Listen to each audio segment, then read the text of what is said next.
What if I told you that one army, born over 2,000 years ago, became so feared that its mere name made enemies tremble? That this force didn't just conquer lands, it reshaped the world. This wasn't just an army, it was a machine of war, discipline, and unstoppable momentum. And it all started in the heart of Rome. Welcome to the story of the Roman legion, the most feared army in history. If you're ready to uncover the secrets behind the greatest military force ever assembled, hit that subscribe button and turn on notifications, because what you're about to learn will change how you see history forever. For over 500 years, the Roman legion stood as the ultimate symbol of power, strategy, and dominance. From the battlefields of Gaul to the deserts of North Africa, from the forests of Germania to the shores of Britannia, no enemy could stand against them for long. But what made the Romans so terrifying? Was it their numbers, their weapons, or something deeper, their unbreakable discipline, their relentless organization, and their ability to adapt and conquer? In this video, we'll take a deep dive into the anatomy of the Roman legion. We'll explore how it evolved from a small citizen militia into a professional fighting force capable of building an empire that spanned 3 continents. We'll examine the training, tactics, logistics, and leadership that made them nearly invincible. And we'll reveal why even today, military leaders still study the Roman legion as the gold standard of warfare. So buckle up. This is the story of the soldiers who built an empire and whose legacy still echoes across time. The birth of a legend, from militia to machine. The Roman legion didn't start as a fearsome war machine.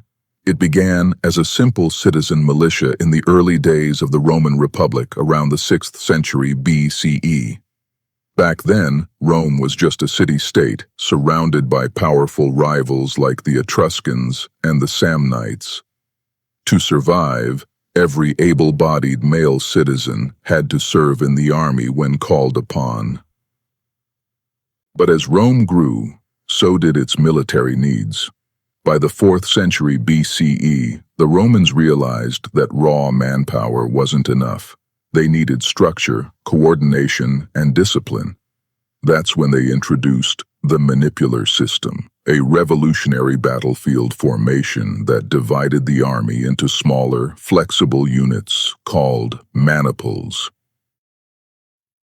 These maniples were arranged in 3 lines: the hastati, principes, and triarii. Each line had different roles and experience levels, allowing for dynamic movement and tactical flexibility. This system gave Rome a massive advantage over its enemies, who relied on rigid phalanx formations.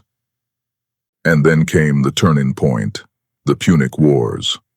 Against Carthage, Rome faced Hannibal, a general so brilliant that he crossed the Alps with elephants and crushed Roman armies at Cannae. Yet despite these devastating losses, Rome adapted.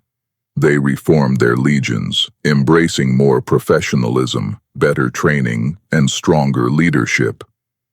By the time of Julius Caesar, the legion had transformed into a highly disciplined, standardized fighting force, ready to conquer the known world. If you're fascinated by how ancient strategies shaped modern warfare, smash that like button and share this video with someone who loves history. You might just inspire the next great military mind. The anatomy of a legion, structure and discipline. At its peak, a Roman legion consisted of roughly 5,000 heavily armed infantrymen. But beneath that number was a carefully designed hierarchy that mirrored the precision of a well-oiled machine. Each legion was divided into 10 cohorts, each containing 6 centuries, groups of 80 men. At the top was the legatus, a senior officer usually of senatorial rank. Below him were centurions, the backbone of the legion. These tough, experienced commanders led each century and were known for their strict discipline and personal courage. A centurion's word was law, and disobedience meant severe punishment, even execution. But the real secret to the legion's success wasn't just leadership, it was training. Roman soldiers trained relentlessly, day after day, year after year. They practiced marching in formation, using the gladius, short sword, throwing the pila, javelin, and building fortifications. Every soldier was expected to be proficient in multiple skills. They also carried a lot of gear, about 60 pounds worth. Their iconic armor included chainmail or scale armor, a large rectangular shield, scutum, and helmets with cheek guards.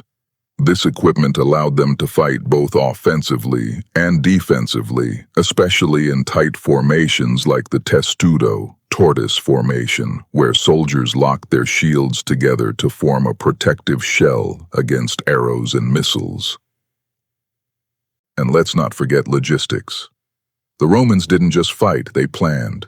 Before every campaign, they'd send out engineers to build roads, bridges, and fortified camps. Each night, they'd construct a temporary fortress, complete with walls, ditches, and guard towers. This gave them unmatched mobility and security, allowing them to operate deep in hostile territory without relying on local supplies. Tactics that conquered empires. When the Roman legion went into battle, it wasn't just brute force, it was calculated destruction. Their tactics combined speed, deception, and overwhelming pressure. One of their signature moves was the use of the pilum. This javelin wasn't just a ranged weapon. It was designed to bend upon impact, making it useless for the enemy to throw back. As the legion advanced, they'd hurl their pilums into enemy ranks, disrupting formations and breaking morale before closing in with swords. Then came the testudo, or tortoise formation. When facing archers or siege weapons, soldiers would raise their shields above and around them, creating a mobile fortress. This tactic protected them from projectiles while allowing them to advance safely toward enemy positions. But perhaps the most effective part of their strategy was flexibility. Unlike many armies that stuck rigidly to one formation, the Romans could switch between lines, columns, and flanking maneuvers based on the situation. They used feigned retreats to lure enemies into ambushes, exploited terrain to their advantage, and coordinated with allied forces to surround opponents.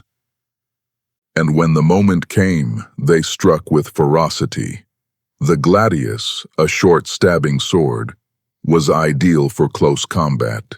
With precise thrusts and disciplined movements, Roman soldiers could overwhelm even larger forces through superior technique and cohesion. Why they were so feared, the psychology of fear. It wasn't just strength or tactics that made the Romans so feared. It was the psychological impact they had on their enemies. Imagine being a Gallic chieftain watching a Roman army march onto your land. No drums, no war cries, just silence. Then, suddenly they stop. They form a perfect square. They raise their shields. They plant their standards. And then, without warning, they charge, not in chaos, not in screams, but in perfect synchronized motion. That's the terror of the Roman legion. There was no randomness, no fear of failure, just cold, methodical execution. Their reputation spread fast. Enemies didn't want to face them. Tribes would surrender before battle even began. Leaders would pay tribute rather than risk annihilation. Even after defeat, the Romans often punished conquered peoples with extreme brutality, executions, enslavement, and the destruction of cities to deter future rebellion. But there was another reason they were feared: consistency. While other armies rose and fell, the Roman legion endured. It survived civil wars, political upheaval, and changing emperors. It remained a constant threat across generations. And when the Romans did lose, like at the Battle of Teutoburg Forest in 9 CE, where 3 entire legions were wiped out by Germanic tribes, it only fueled their determination. The loss was so shocking that Emperor Augustus reportedly said, "Quinctilius Varus, give me back my legions." That single defeat showed how deeply the Roman identity was tied to military supremacy. Legacy: how the Roman legion still influences warfare today. Even though the Roman Empire fell over 1,500 years ago, the influence of the Roman legion lives on. Modern militaries still study Roman tactics, especially their emphasis on discipline, logistics, and camp construction. The concept of the standard or unit flag, the use of field fortifications, and the idea of a professional standing army all trace back to Rome. In fact, many current military structures mirror the Roman model. Units are organized into hierarchical chains of command. Soldiers undergo rigorous training, logistics are prioritized, and discipline remains central to mission success. Even language reflects this legacy. Words like legion, century, standard, and fortress come directly from Roman military terminology, and terms like victory, defeat, and strategy have roots in Roman conquest narratives. Today, the Roman legion stands not just as a historical footnote, but as a timeless blueprint for military excellence. The Roman legion wasn't just the most feared army in history, it was a phenomenon. Built on discipline, innovation, and sheer willpower, it conquered half the known world and left a legacy that still shapes warfare today. From the blood-soaked fields of Gaul to the sands of Egypt, the Roman soldier marched forward, not for glory, but for duty. And in doing so, they carved their names into the very fabric of human civilization. If you enjoyed this journey through history, don't forget to like, comment, and subscribe. Let us know in the comments, what do you think was the key to the Roman legion's success? Was it their weapons, their tactics, or their mindset? And remember, history isn't just about the past. It's about understanding how we got here. Stay curious, stay sharp, and stay with us for more stories that shape the world.